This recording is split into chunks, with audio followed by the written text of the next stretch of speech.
오늘 우리에게 내려주시는 하나님 말씀 예레미야 22장 13절 말씀이 되겠습니다.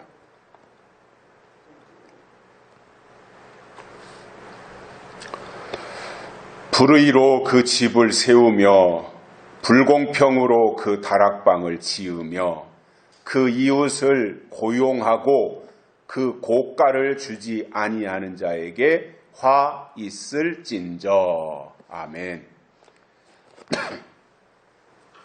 한 주간 동안도 모두 건강하셨습니까? 날씨가 많이 덥지요.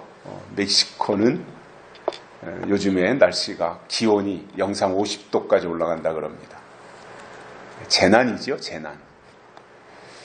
우리나라도 이게 6월 중순에 날씨가 이렇게 더운 것을 볼 때 올 여름도 많이 더울 것이라고 관측을 하고 있습니다. 현재 온도를 관측한 이후로 현재 평균 온도가 지구의 평균 온도가 1.1도가 올라갔다는 거예요. 근데 2도 이상 올라가면 생태계가 대파괴가 일어난다고 우려를 하고 있습니다. 이것이 아마도 석유를 통해서 발전소, 자동차 이런 거를 다 하면서 이제 환경이 오염된 거잖아요.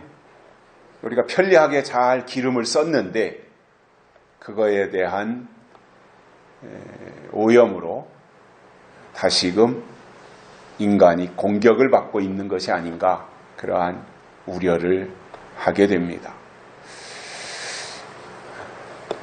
하나님의 아들들이 나타나기를 모든 피조물들이 고대하고 있다고 로마서에서 말씀하고 있습니다. 왜냐하면 모든 피조물들이 사람 때문에 고생하고 있는 거잖아요. 너무 힘들잖아요. 그래서 하나님의 아들들이 빨리 나타나서 이 모든 것을 재창조하지 아니하면 살 수가 없다고 하는 것을 피조물들이 알기 때문에 하나님의 아들들을 피조물들은 고대하고 있는데 정작 하나님의 아들로 나타나야 할 사람들은 하나님의 아들에 대해서 관심을 가지고 있지 않다고 하는 것이 안타까운 현실이라고 봅니다. 우리 모두가 다 부모님을 통해서 이 세상에 태어났습니다. 그리고 누구나가 다 어렸을 때는 부모가 한 분입니다. 나를 낳고 길러준 부모는 오직 아버지, 어머니밖에는 없습니다. 그러나 잘 성장해서 결혼을 하면 그때는 또 다른 부모가 생깁니다. 어렸을 때는 그냥 아빠 또는 엄마 이렇게 부르며 아빠, 엄마밖에 없었지만 성장해서 결혼을 하고 나면 그때는 또 다른 부모가 생기는데 며느리에게는 시아버지, 시어머니라는 부모가 생기고 사위에게는 장인, 장모라고 하는 부모가 생깁니다. 결혼을 하는 입장에서는 젊은 남녀가 결혼을 할 때는 상대방이 좋아서 좋은 감정이 있기 때문에 결혼을 했는데 결혼하고 나니 생각지도 못했던 부모를 만나게 되고 이것은 결혼한 사람에게는 어찌 보면 지극히 당연한 것이고 또 그만큼 성장했다고 하는 증거가 될 것입니다. 내 아버지, 내 어머니, 나를 낳고 나를 길러준 부모만이 부모지 다른 부모는 나에게 아무도 없다 이렇게 말한다면 그는 아직도 어린애라는 말입니다. 그런데 나는 시어머니가 계셔, 시아버지가 계셔, 나 장인도 계시고 장모님도 계셔, 장인어른은 이런 일을 하고 계시고 시아버지는 이런 일을 하고 계셔 이렇게 말한다고 하는 것은 결혼했다는 말이잖아요. 결혼했다는 말은 뭐예요? 그만큼 성장했다는 말이 되는 겁니다. 신앙도 똑같아서 예수 그리스도 밖에 있을 때는 나를 낳아준 부모만 알다가 교회를 통해서 그리스도 안으로 들어오면 아하, 나를 영으로 낳은 하나님 아버지가 계시구나 하는 것을 깨닫게 되고, 이 단계에 가면 새로운 출발을, 새로운 시작을 하게 될 것입니다. 우리 교회가 요한계시록을 강조하는데 그 이유는 이겁니다. 우리가 시한부족만은 하자는 것도 아니고, 특정한 날짜에 얽매이자는 것도 아니고, 우리 교회가 요한계시록을 강조하는 이유는 요한계시록의 내용을 통해서 우리가 신앙이 그만큼 더 성장하고 하나님의 뜻이 무엇인지를 분별하자는 것이고, 그래서 신앙이 성장하면 하나님은 그때 글을 쓰시는 겁니다. 아무리 자기 딴에는 자기 믿음이 좋고 자기가 다른 사람들보다 더 탁월하고 그래가지고 주님의 일을 하고 싶어가지고 기도할 때마다 주여 나를 도구로 써주십시오 이렇게 외친다고 할지라도 그의 영적 상태, 영적 수준이 어린아이라면 하나님은 그를 절대로 쓰실 수가 없습니다. 그러나 하나님 나를 쓰시옵소서 이렇게 말은 하지 않더라도 그의 신앙이 성장해서 하나님 보시기에 합당하고 적합하면 그때는 하나님이 불러다가 쓰시는 겁니다. 다른 조건이 없습니다. 학벌이 어떻고 재산이 어떻고 돈이 어떻고 인맥이 어떻고 이게 중요한 것이 아니라 그가 하나님 보실 때 속 사람이 성장했느냐, 이게 가장 중요하다는 말입니다. 그래서 신앙은 말만 하는 것이 아니라 성장하는 것이고, 그가 성장했다고 하는 증거는 하나님의 뜻과 하나님의 때를 알고 거기에 맞게 행동하는 것입니다. 오늘은 에레미야 선지자를 통해서 주신 말씀으로 화 있는 자들의 특징이 무엇인지 세 가지를 깨닫고 은혜를 받겠습니다. 첫째로 불의로 그 집을 세운다 이렇게 말씀하고 있습니다. 집을 짓는다면 법대로 의롭게 해야 되는데 불의로 그 집을 세운다는 거예요. 그러면 이것은 지금 유다 왕의, 우리가 22장에서 지난주에도 살룸이라고 하는 그 왕에 대한 얘기를 들었지 않습니까? 그러니까 그 유다 왕의 집에 대해서 지금 이렇게 말씀하시는 거예요. 불의로 집을 짓는다는 거예요. 거기다 백향목을 갖다 붙였을 것이고 금도 갖다가 붙였을 것이고 이렇게 해서 사치스럽게 호화스럽게 이렇게 만들었는지는 모르지만 하나님 보실 때 그것은 불의다 그 말이에요. 그러면 성경에서 불의는 사단의 속성에 해당하고 세상에 존재하고 있는 모든 악인들은 대부분이 불의를 행하는 사람들입니다. 성경에 불의한 자들이 자주 등장하는데 예수님 때는 제사장이나 바리새인들이 불의한 자들, 불법을 행하는 자들이었고 요한계시록에서는 거짓 선지자들이 불의한 자들로 나타나고 있습니다. 물론 이 세상에서 자기 방식대로 살고 있는 세상 사람들이 불의한 것은 그렇다 치더라도 가장 의로워야 할 유다 집이 불의가 있어서 불의를 가지고 불의를 소재로 삼아서 그 집을 짓는다면 그만큼 지금 하나님 앞에서 그들의 상황이 좋지 않다는 말이에요. 하나님이 지금 안 좋게 보고 계시다는 거잖아요.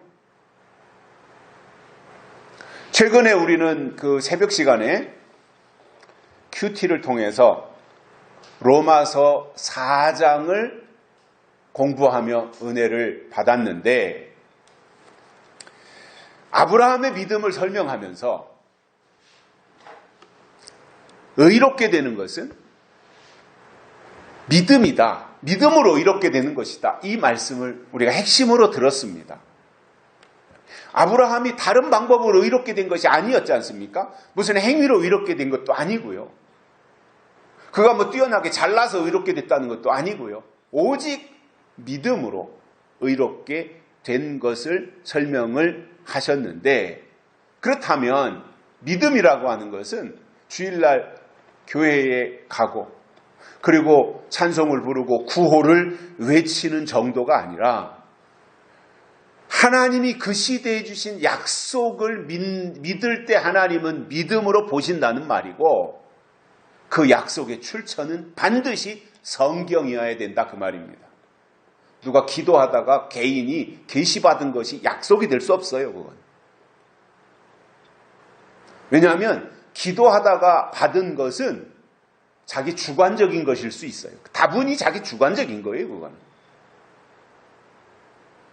그렇기 때문에 내가 기도하다 계시받았는데 뭐 하나님이 이렇게 하신다고 하더라, 내가 예언하겠다 이렇게 하나님이 하신다고 하더라, 그 증거가 뭐냐? 내가 기도할 때 하나님이 나에게 그런 계시를 주셨다. 이건 주관적인 거예요. 그건 약속이 될 수 없어요. 믿음은 약속이고 약속의 출처는 성경이어야 된다. 이것은 공식입니다. 이것은 누구도 무너뜨릴 수 없습니다. 그리고 그렇게 방향을 정하고 가야 하는 것이 맞는 겁니다. 그런 의미에서 교회가 존재하는 이유는 성경을 통해서 약속의 말씀을 전파하고 그 말씀을 듣는 자들로 하여금 믿음을 가지고 하나님께 나아가도록 하는 역할이 교회가 해야 될 일들입니다. 더군다나 교회는 그리스도의 몸이에요. 교회는 하나님의 집이에요. 그렇기 때문에 당연히 교회는 불의나 불법이 있어서는 안 됩니다. 좀 부족하더라도, 좀 모자라더라도 의로운 방법으로 가야 되는데, 현실의 교회는 그렇지 않다는 거예요. 마태복음 7장에 보면 하나님의 일을 한다고 하는 사람들이 어느 날 예수님께 찾아와서 이런 말을 합니다. 예수님, 우리가 주의 이름으로 귀신도 쫓았고 주의 이름으로 선지자 노릇도 했고 주의 이름으로 많은 권능을 이렇게 행했습니다. 예수님, 우리가 이런 사람들입니다. 이렇게 자기를 과시하며 예수님 앞에 자랑을 늘어놓았습니다. 그때 예수님이 대답하신 것이, 내가 너희를 도무지 알지 못하노라. 이 불법을 행한 자들아, 내게서 떠나가라. 이렇게 하셨는데, 이 사람들이 바로 불의를 행하는 불법한 자들이었습니다. 자, 그러면 일반적인 의미에서 주의 이름으로 했다면 당연히 주님이 받으셔야 되잖아요. 주의 이름으로 했으니까 주님이 그것을 인정을 하셔야 되잖아요.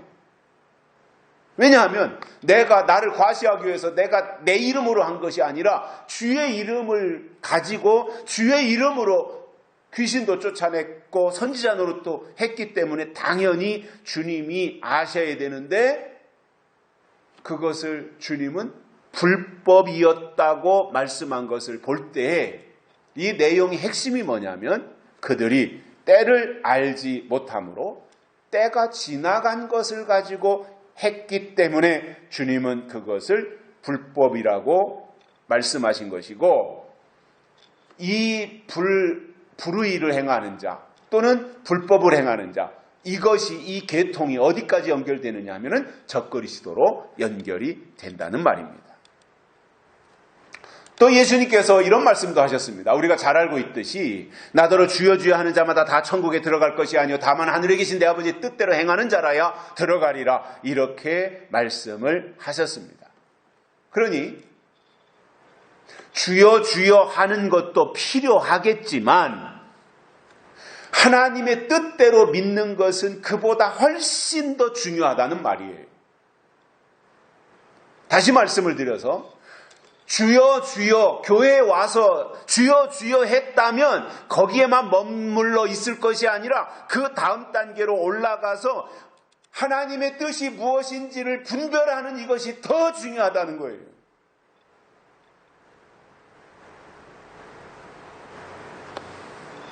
그런 의미에서 교회는 세상의 복을 말하는 정도가 아니라 하나님의 뜻을 선포하는 곳입니다.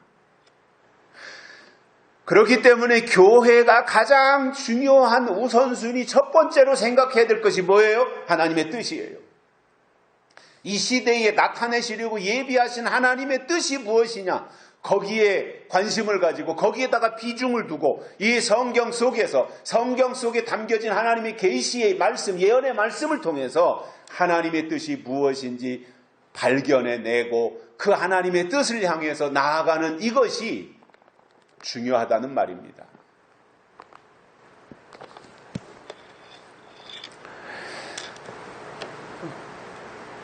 하나님의 뜻은 하나님의 계획이고 또 하나님의 생각이기도 한데 그 하나님의 뜻을 알려니 당연히 성경 속으로 들어가야 되는 것이고요. 그래서 성경적인 신앙을 가져야 하나님의 때를 알 수 있고 하나님의 뜻이 무엇인지 올바로 깨닫는 성숙한 신앙이 될 수 있는 겁니다. 열심 필요합니다. 충성하고 봉사하고 수고하고 헌금하는 거 교회 생활하는데 다 필요한 겁니다. 그러나 그게 우선이 되는 것은 아닙니다. 하나님의 뜻이 무엇인지 찾아서 분별해내는 그것을 가지고 하나님의 뜻을 가장 최고의 가치에 두고 그리고 나서 나머지 봉사도 하고 충성도 하고 헌신도 하고 기도도 하고 하는 것이지 다른 어떤 것이 하나님의 뜻을 대신할 수는 없다는 말입니다. 그래서 우리 교회가 계시록을 통해서 하나님의 뜻이 무엇인지 알게 하자는 거예요. 이 시대 하나님이 나타내시려고 예비하고 계신 하나님의 뜻, 그 하나님의 계획, 하나님의 섭리 이런 것들을 우리가 이 시대 앞에 알리자는 거예요. 물론 작은 목소리에 불과해요. 누구 귀에 잘 들리지도 않아요. 작은 목소리에 불과해요. 제가 이렇게 보면 우리나라 사람들이 정치에 굉장히 관심이 많아요. 정치에 굉장히 관심이 많다 보니까 날마다 이 핸드폰을 통해서 유튜브를 들어가면은 유튜브의 방송에 정치적으로 방송하는 거기에 많이 사람들이 관심을 가지고 봐요. 뭐 이재명이가 어떻게 된다더라, 뭐 한동훈이가 어떻게 된다더라, 뭐 이러한 얘기를 듣고 있는 거예요. 그런데 그것이 이 세상을 살아가는데 당연히 우리가 국민의 한 사람으로 정치에 관심을 가져야 되는 건 맞고 그리고 대한민국 정치가 올바로 가도록 국민이 목소리를 내야 되는 것은 맞지만 그러나 그것이 하나님의 뜻을 아는 것보다 더 중요하진 않은 거예요. 그런데 우리가 하나님의 말씀을 증거하고 설교를 하고 매주마다 뭐 이러한 일들을 하고 있지만 사실상 여기에 관심을 가지고 비중을 두고 하는 숫자는 지극히 작아요. 가끔씩 제가 그런 생각을 해요. 제가 만약에 저 서울에 올라가서 광화문 집회 정광훈 목사님하고 같이 한번 몇 번 하고 또 큰 유튜브 있잖아요. 우리나라에 막 100만 명씩 이렇게 회원 가지고 있는 유튜브 방송에 나가서 대한민국 이렇게 나가야 된다. 이승만 정신, 박정희 대통령 정신 이런 것을 가지고 대한민국 이렇게 나가야 자유민주주의를 지킬 수 있다. 이런 얘기 몇 번 하고 그리고 제 이 유튜브 방송을 켜주면 아마 하루에도 수천 명씩 들어와서 볼 거예요. 또 실질적으로 저한테 그런 제안도 와요. 저는 그렇게 그쪽에서 저를 이제 좋게 보고 하는 얘기죠. 저를 격려하느라고. 저는 모든 게 갖춰졌다는 거예요. 목소리도 좋고 외모도 뭐 방송에 나가는데 누구한테도 뒤지지도 않고 말도 잘하고 뭐 이런 얘기를 하면서 큰 방송에 유튜브 큰 방송에 한두 번만 나가면 바로 이 저의 유튜브가 전국적으로 뜰 거니까 자기가 다리를 놔줄 테니 그렇게 하겠느냐. 좀 그렇게 하자. 그런 제안도 저한테 와요. 근데 제가 안 하죠.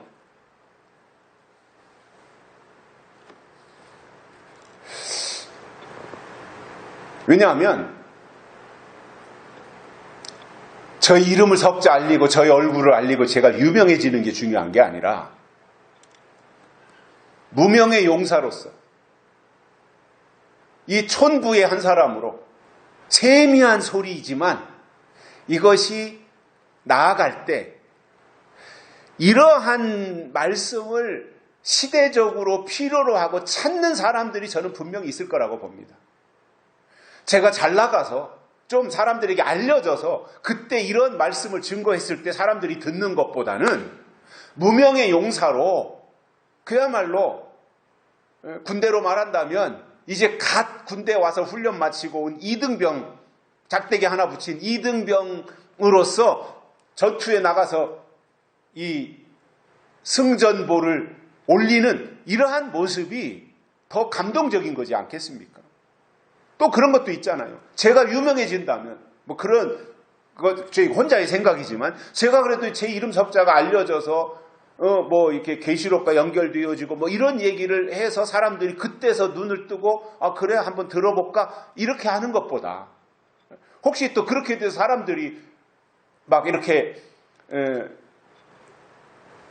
이 방송을 듣고 또 만나고 싶어하고 듣고 싶어하고 이런 일이 있다고 할 때 뭔가 자연스러운 과정 속에서 사람들이 헐떡거리는 심정으로 목마른 사슴이 시냇물을 찾는 그러한 심정으로 유튜브가 됐든 어떤 교회 홈페이지에 들어가 설교가 됐든 이 시대에 꼭 필요한 내용을 듣고자 찾고 찾는 이 과정 속에서 만났을 때 그것이 진국이 되지 그렇지 않고 누가 소개하고 연결하고 아 그렇대 유명하대 좋대 뭐 이렇게 해가지고 몇 번 들어볼까? 이것은 갈급한 태도가 아닌 겁니다. 하나님의 사람들이 하나님의 말씀을 듣고자 할 때는 가장 중요한 것이 뭐예요? 사모함과 갈급함이 있어야 돼요. 그것을 가지고 나가야 되는 것인데 만약에 그게 배제되고 없다면 다른 것이 갖춰진들 그것이 무슨 의미가 있겠습니까? 불의한 자들은 모든 것을 부정한 방법으로 행하며 신앙생활까지도 불의한 방법을 동원해서 불법을 행하게 되는데 오늘 에레미야 선지자는 그들에게 화가 있다라는 거예요. 불의를 행하는 그들에게 화가 임한다고 하는 이 말씀을 해주고 있습니다. 두 번째로는 불공평으로 그 다락방을 짓는다 이렇게 말씀했습니다. 불의로 집을 질 뿐만 아니라 불공평으로 다락방을 짓습니다. 하나님을 말할 때 하나님은 공평하신 하나님이라고 합니다.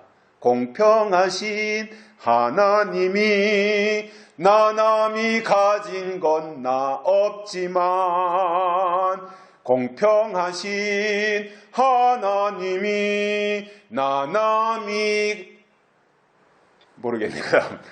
이러한 거 있잖아요. 공평하신 하나님. 하나님은 공평하시다. 이게 얼마나 우리에게 좋은 말인지 몰라요. 하나님이 불공평하시다면 우리가 여기까지 올 수 있었겠습니까? 하나님이 공평하시니까 그 공평하신 하나님이 공평하게 우리를 여기까지 이끌고 오셨다는 것이고 그래서 공평하신 하나님에게 부르심을 받고 여기까지 왔다면 우리 또한 공평해야 됩니다. 그런데 불공평하잖아요. 앞에서는 불의하다 그랬고 여기서는 불공평까지 하다면 불의하고 불공평한 거기에 하나님이 계시겠으며 하나님의 역사를 기대할 수 있겠습니까? 과거 기독교가 우리 사회에 끼친 선한 영향력은 대단했습니다. 학교를 세우고 연세대학교, 이화대학교 이런 데가 다 기독교 학교지 않습니까? 그 오래전에 한 20여 년 전에 선교사님들이 들어와가지고 세운 그러한 학교들, 또 병원들, 세브란스 같은 데도 다 그런 병원들이지 않습니까?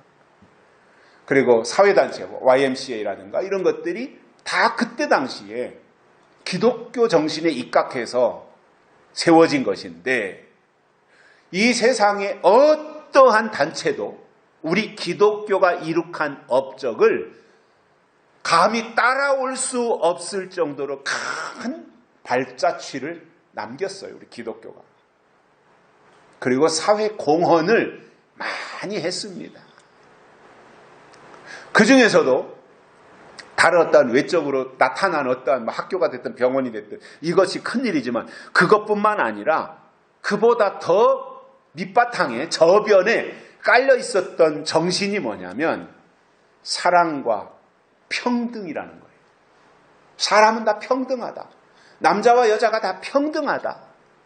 그래서 기독교는 남녀노소, 빈부, 귀천에 대한 차별이 없어요. 이게 우리 기독교 정신이에요.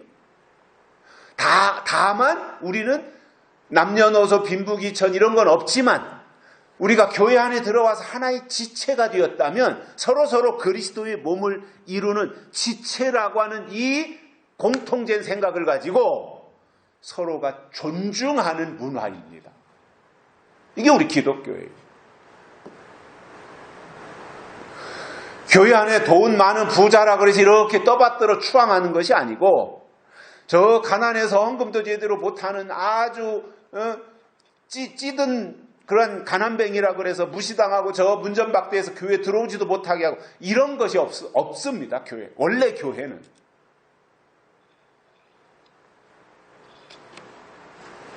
그러나 지금의 기독교는 물론 전부 그런 것은 아니겠지만 어떻게 변질되었느냐 말이에요. 교회에서 주는 직분은 계급이 되었습니다.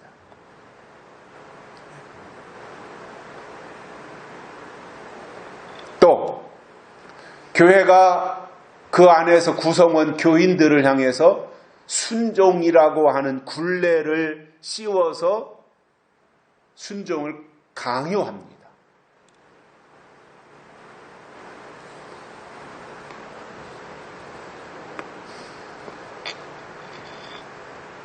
개인의 목소리가 교회 안에 영향력을 끼칠 수가 없어요. 이것은 당회가 결정한 거야? 그러면 그 교회 구성원들이 이건 당회가 결정한 거니까 무조건 다 그걸 따라야 된다면 사회주의와 다를 게 뭡니까? 물론 당회가 기도하고 거기에 장로님들도 계시고 하니까 거기에서 충분히 검토하고 토론하고 아무런 문제가 생기지 않도록 선한 방법으로 했다면 당연히 순종하고 따라야 되는 거지요. 그런데 다른 목적을 가지고 당회가 결정했는데 그것을 교회로 하여금 따르도록 순종하도록 강요한다면 그것은 개인의 목소리를 내서 반대할 수 있는 이 용기도 믿음인 겁니다. 그렇게 부딪혀서 용기를 가지고 했는데도 당회가 그것을 안 받아들인다 그러면은 내가 거기 더 이상 있을 이유가 없는 거죠. 그러나 거기에 몸담고 있는 동안 잘못 가고 있는 것을 교회 구성원의 한 사람으로 봤을 때 성경적으로 보고 기도해보고 또 상담도 해본 결과 이거 우리 교회가 지금 당회에서 잘못 가고 있구나 이게 발견이 되면 그것에 대해서 지적하고 교정할 수 있도록 하는 것이 또 하나의 믿음인 겁니다.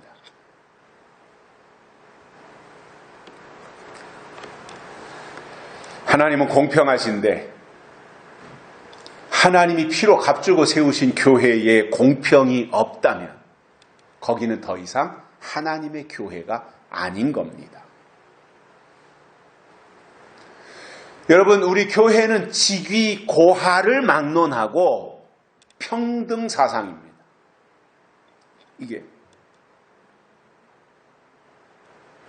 그리고 교회 안에서 직분이 점점 올라가요. 처음에는 새신자로 교회에 들어왔다가 집사 직분을 받고 권사 직분을 받고 안수 집사가 되고 장로가 되고 이렇게 교회의 직분이 높아질수록 겸손하게 상대방을 섬기는 자세를 가져야지.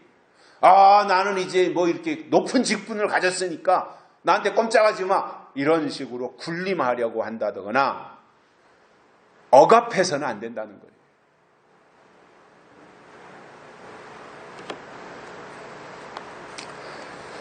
거예요. 정치적으로 정치적인 진영을 보면 보수, 우파라고 하죠. 보수를 우파라고 하고 진보를 좌파라고 하는데 우리나라에서는 보수를 지향하는 정당이 국민의힘이고 진보 좌파를 지향하는 정당이 민주당입니다. 대표적으로. 그런데 오래전에 민주당을 했던 사람들은 평등과 공평 그리고 분배 이런 것들에 대해서 많이 내세웠습니다. 그렇기 때문에 기본적으로 국가라고 하는 개념이 있었고요. 그리고 국민에 대한 이 마음들을 다 가지고 있었습니다. 그래서 평등 이러한 것들을 내세웠는데 안타깝게도 문재인 씨 이후로 우리나라의 정치 지형이 많이 퇴보해가지고 지금 민주당이 제가 볼 때는 훨씬 더 불평등하고 불공평한 정당이 되고 말았습니다. 안타까운 현실입니다. 우리나라 국민의 한 30몇 프로는 민주당을 지지하는 사람들 아니겠습니까? 또 한 30몇 프로는 국민의힘을 지지하는 사람들. 그래서 국민의힘과 민주당, 우리나라가 양당 체제인데 그 양당을 지지하는 국민들이 이렇게 많은데 그 민주당을 이끄는 민주당 내부가 대표적으로 이제 국회의원이나 이런 사람들이 일부 정치하는 그 국회의원들이 의식이 삐뚤어져 있는 거예요. 대한민국의 헌법적 가치 이것보다는 무슨 이익 집단이나 아니면 이상한 모습으로 변형이 되고 있는 생각을 가지게 됩니다. 더군다나 이재명 씨가 민주당 대표가 된 이후로는 야당이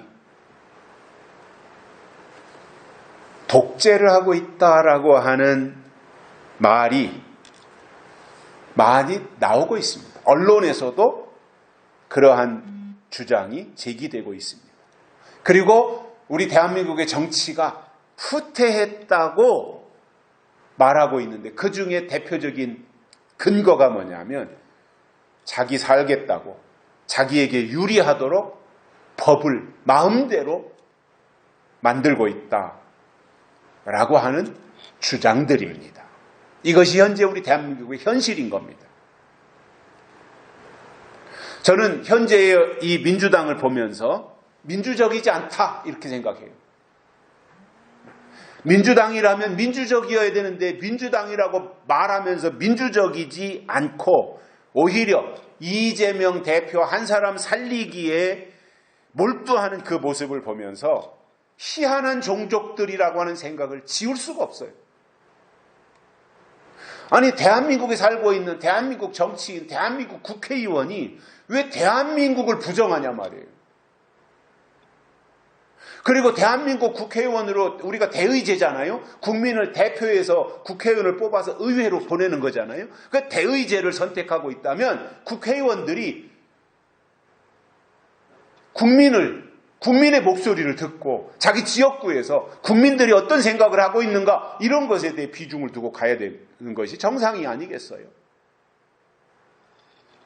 정치라고 하는 것은 타협이고 협상이며 그것을 근거로 해서 서로가 조율하고 가는 것인데 우리나라 정치는 이미 그것이 실종됐어요. 타협도 없고 협상도 없어요.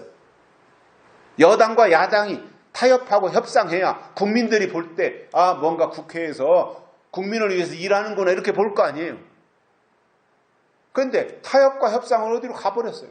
상임위원장 뽑는 거 보면 지들 맘대로 해요. 다.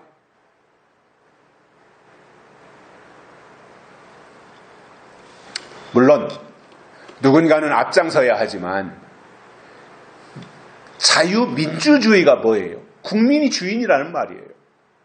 자유민주주의, 국민이 주인이라는 말이에요. 그런데 1인 독재로 가면서 민주주의를 말한다고 하는 것은 위선인 겁니다. 공평이 없는 겁니다. 그래서 저는 민주당이 지금 공평이 없구나. 민주가 없구나. 타협이 없구나. 오로지 누구 한 사람 살리기 위해서 저렇게 똘똘 뭉쳐서 밀어붙이는구나. 이런 생각을 가지고 있습니다. 한 3, 40년 전에 축구를 보면 11명이 축구를 하잖아요. 그런데 수비수는 수비만 하고 공격수는 공격만 했어요. 그래서 수비가 상대방 공격수로부터 공을 빼앗으면 얼른 자기 편 공격수에게 그 공을 연결해 줘가지고 골을 넣게 하는 방식이었습니다. 그러다 보니 각 나라마다 걸출한 공격수 한 명만 있으면 굉장히 유리했어요. 과거에 우리나라 차범근 이런 선수가 아주 걸출한 선수잖아요. 달리기 발도 빠르고 공격수로서 아주 좋은 조건을 가지고 있는, 지금도 잊을 수 없는 우리나라 축구 선수 하면 대명사가 바로 차범근 아니에요? 요즘은 손 누구예요? 손. 그런 것처럼, 그러니까 이렇게 걸출한 스타 플레이어 한 사람만 있으면 그 대표팀이 굉장히 유리했던 시절이 있었는데, 그러나 현대 축구를 보면 내 포지션은 수비이고 또 아무개는 공격수였는데, 실제로 운동장에 들어가서 상대편하고 축구를 할 때 보면 조직력을 바탕으로 해서 모든 선수가 유기적으로 공격과 수비를 같이 하는 거예요. 그리고 수비수도 슈팅을 쏴서 골을 넣어요. 그러니까 모든 11명 중에 골키퍼만 빼고 수비도 자기 편이 공격을 나갈 때는 공격에 가담을 하고, 또 우리 편이 공격을 당할 때는 우리 편 공격수라고 할지라도 수비로 들어와서 수비에 가담을 해주고 하는 이러한 조직력을 바탕으로 한 축구로 발전했습니다. 왜 제가 이 말씀을 드리느냐 하면, 교회라는 공동체도 모두가 하나가 돼서 하나님의 뜻을 이루어드리기 위한 유기적인 관계가 돼야 정상이라는 말이에요. 교회가 됐든 정당이 됐든 국가가 됐든 그것은 저는 원리는 똑같다고 봅니다. 그런데 교회 안에서 목사 한 사람이 스타 플레이어가 되고 나머지 교인들은 다 구경꾼이 된다면 그것은 이미 공평이 없는 것이고, 이게 교회라고 하는 것이 서로가 목사, 장로, 교인들이 어우러져서 서로가 수평관계예요. 교회는 이렇게 수평한 관계예요. 그런데 교회가 숫자가 늘어나고 자칫 잘못하면 수직관계가 돼요.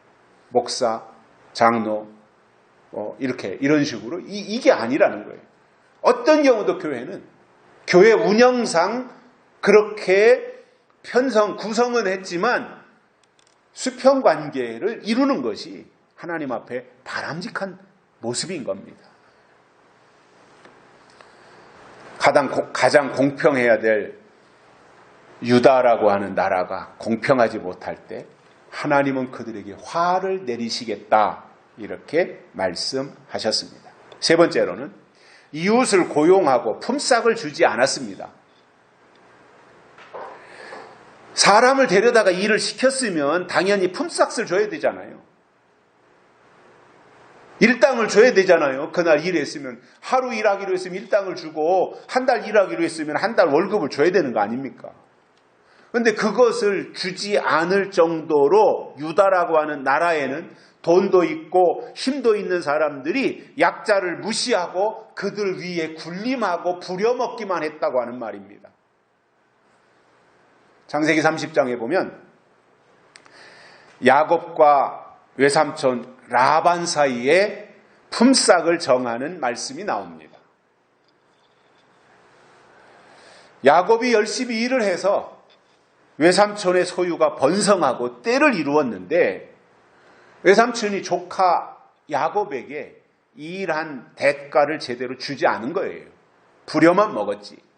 그래서 어느 날 야곱이 외삼촌과 면담을 요청해가지고 요구를 합니다.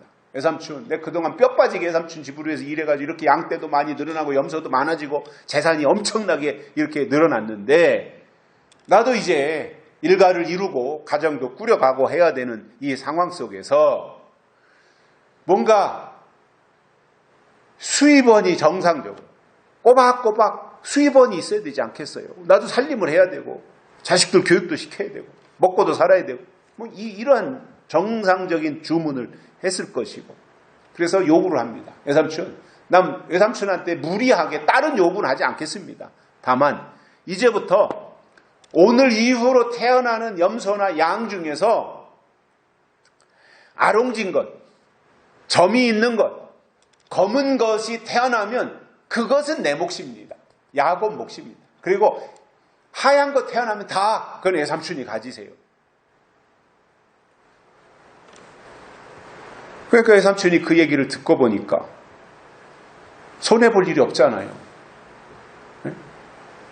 라반이 손해볼 일이 전혀 없잖아요. 왜냐? 야곱의 요구가 터무니없는 거예요.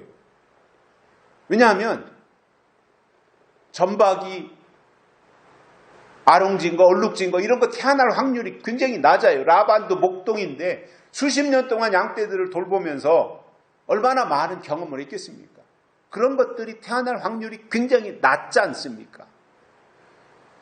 그러나 뭐 그거 야곱 조카가 그렇게 요구하니까 그렇게 하기로 합의를 하고는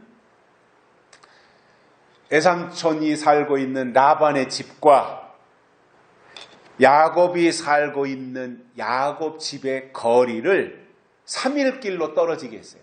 3일을 걸어가야 이제 그 집이 나오도록 그렇게 약정을 하고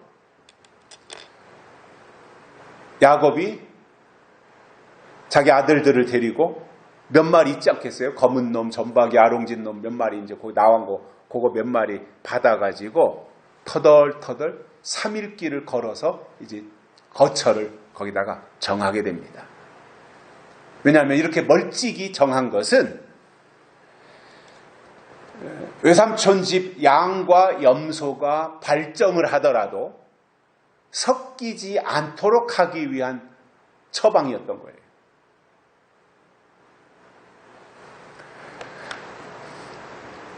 야곱은 속으로 그랬을 거예요. 야곱 이놈아, 너는 이제 망했다. 그런 생각을 했을 텐데 야곱은 그렇게 해서 이제 3일길 떨어진 곳에다가 거처를 다 정해놓고 그리고 야곱은 여전히 외삼촌 라반의 집에 와서 머슴살이를 했습니다. 그런데 결과가 어떻게 되었어요? 그동안에는 어쩌다 아롱지것 한 마리 나올까 말까 몇 년 만에 점박이 한 마리 나올까 말까 했었는데 웬일인지 그때부터는 외삼촌 라반의 집에서 태어나는 양이든 염소든 새끼가 태어났다고 하면 다 아롱진 것, 점박이 이런 놈들만 태어났으니 그게 다 야곱의 소유가 됐던 거예요.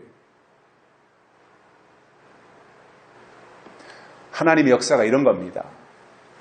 하나님이 하시려고 하면 이렇게 하실 수 있어요. 지금 인치는 역사 막연하고 언제 이루어질지도 모르겠지만 하나님이 개입하시고 하나님의 때가 돼서 그 일이 시작되면 야곱의 양떼를 얼룩진 것, 점박이 구분하듯이 하나님은 그렇게 구별해 내신다는 말이에요.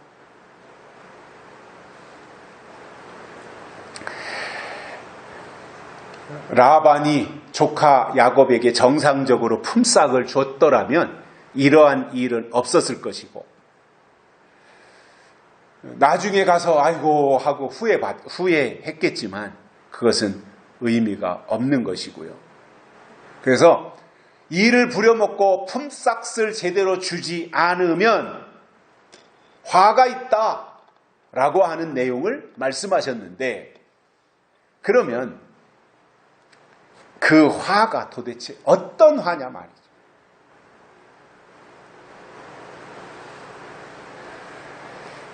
요한계시록 8장 13절에 보면 화가 있으리로다 이렇게 독수리가 날아가면서 외치는 그 말씀이 나옵니다. 화가 나오는데, 이 부분을 오늘 말씀하고 저는 연결을 짓는 거예요. 자, 그러면 독수리가 3번 화를 외치고 간 이것은 결국 첫째 화, 둘째 화, 셋째 화를 설명한 내용이에요. 먼저 첫째 화는 5째 나팔입니다. 이때 황충이가 등장하는 나팔인 겁니다. 화인 겁니다. 자, 그러면 5째 나팔을 불면 땅에 떨어진 별이 무저갱이 열쇠를 받아가지고 무저갱 문을 여니까 그 무저갱으로부터 연기가 올라와서 교회를 어둡게 한다라고 하는 내용입니다.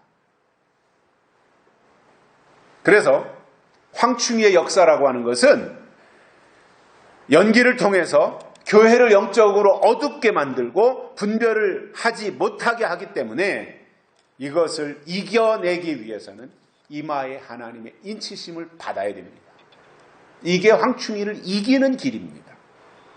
그러면 인이 뭐냐? 인이라고 하는 것은 너는 내 것이라고 하나님이 도장을 찍는 거예요. 너는 내 것이야. 그런데 이 도장 인을 보니까 학개서 2장에서 하나님이 스룹바벨을 인으로 삼으셨다 이렇게 말씀하고 있습니다. 그러니까 인은 사람이 인이라는 거예요. 그래서 스룹바벨을 인으로 삼으셨고, 그 스룹바벨이 무슨 일을 했길래 하나님이 스룹바벨을 인으로 삼으셨는지 보니까 70년 동안 바벨론 포로 생활을 마치고 다시 고국으로 돌아와서 스룹바벨이 가장 먼저 한 일이 무너진 성전을 재건하는 일이었어요. 무슨 말이냐면 지금도 하나님의 인을 맞았으면 그가 할 일은 이 시대에 황충이에게 무너진 마음의 성전을 재건하는 역할을 해야 된다고 말입니다. 성경을 통틀어 보면 하나님 편에서 인은 3가지로 치셨어요. 성경에 보면 하나는 할례의 인입니다. 두 번째로는 세례의 인입니다. 세 번째로는 하나님의 인입니다. 할례의 인은 구약에서 치셨습니다. 세례의 인은 신약에 예수님 이후로 치셨습니다. 하나님의 인은 요한계시록에서 인치는 역사로 나오고 있습니다.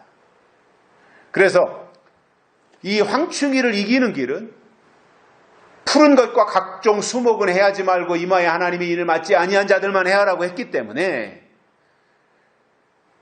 황충이 첫째 화를 이기는 방법은 이마에 하나님의 인치심을 받으면 된다라는 거예요. 그런데 그 인이 뭐라는 거예요? 스룹바벨이라는 거죠. 그 인 맞은 자가 해야 될 일이 뭐라는 거예요? 이 시대에 무너진 하나님의 성전을, 마음의 성전을 재건하는 일을 하는 것이다라는 말입니다. 다음으로 둘째 화가 나오죠. 화 중에서 두 번째 화는 6째 나팔이고요. 마병대가 등장하는 화입니다. 이 마병대가 등장할 때 불과 연기와 유황이 나타나요.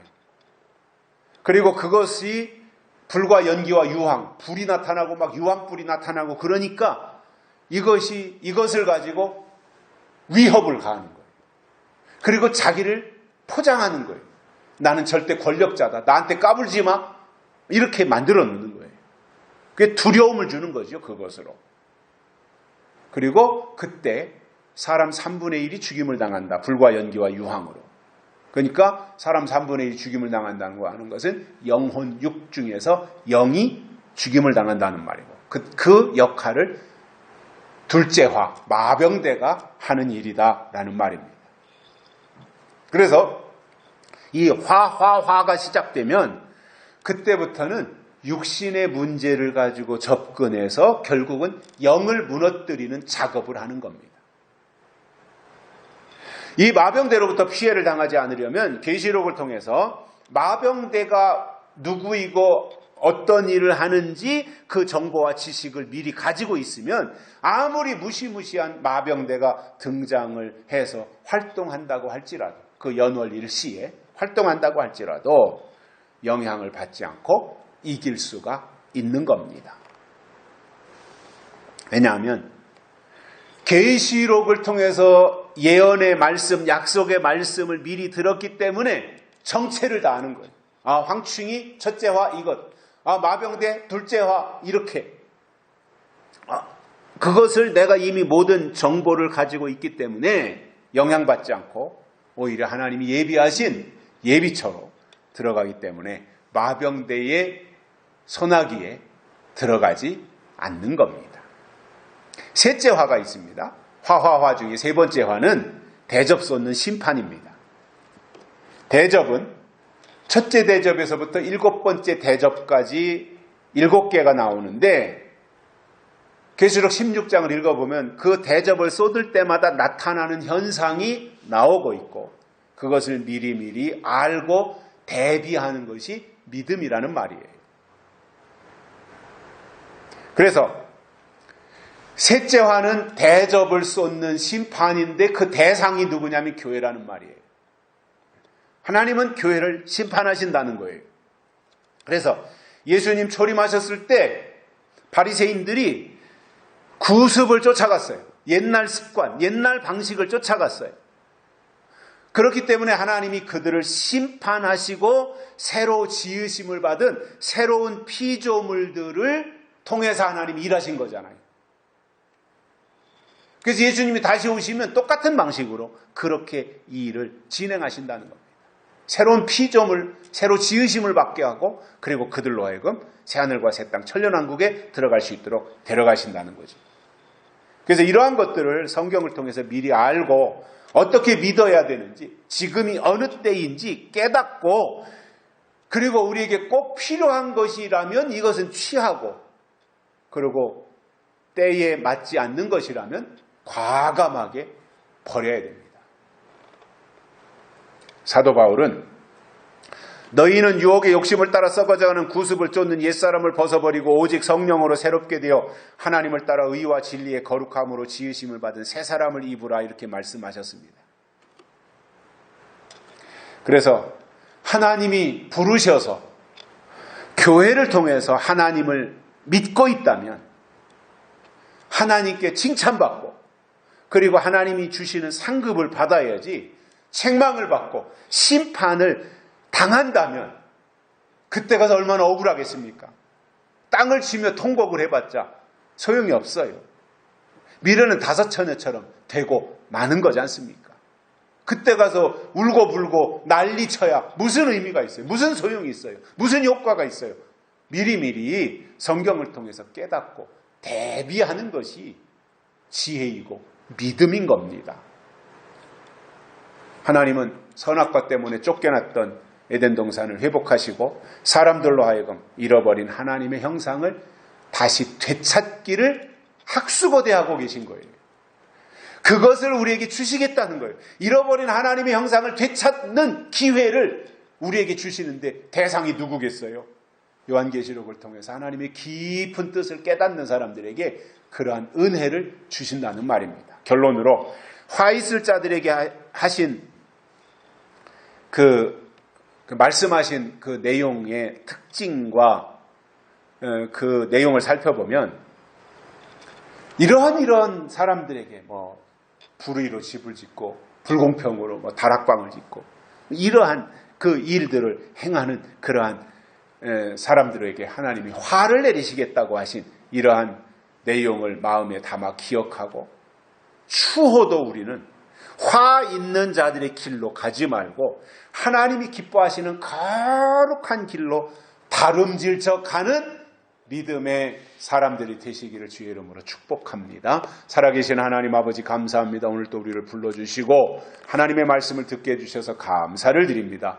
오늘도 주신 이 말씀 우리의 마음판에 새기고 하나님을 따라 의와 진리의 거룩함으로 지으심을 받은 새 사람을 입을 수 있도록 우리를 축복해 주옵소서.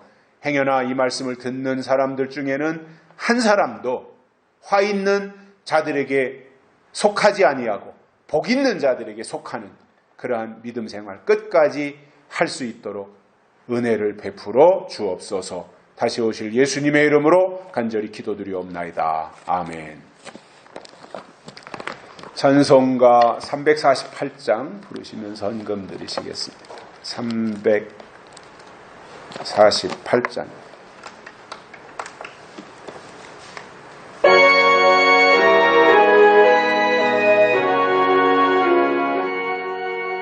나의 생명 드리니 주여 받아주셔서